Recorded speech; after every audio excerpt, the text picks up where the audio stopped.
الحمدللہ والصلاة والسلام علی رسول اللہ۔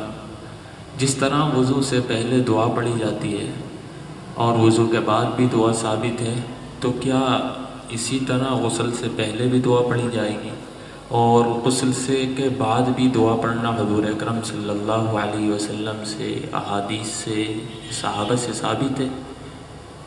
تو یاد رکھیے، اس وقت غسل کی دعا کے بارے میں بہت ساری چیزیں چل رہی ہیں۔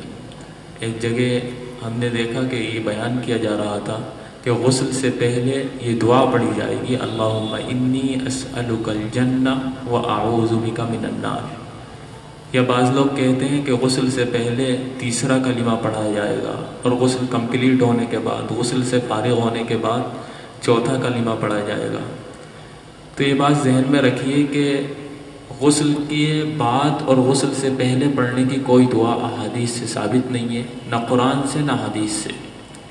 اس لیے ہمیں صرف اتنی چیز لینی چاہیے جو کہ اللہ کے نبی جناب رسول اللہ صلی اللہ علیہ وسلم نے ہمارے سامنے بیان کر دی، اور جو چیزیں لوگوں کی من گھڑت ہیں، لوگوں کی بنائی ہوئی ہیں، ان چیزوں کو ہمیں فالو نہیں کرنا چاہیے، ان سے پرہیز کرنا چاہیے اور بچنا چاہیے۔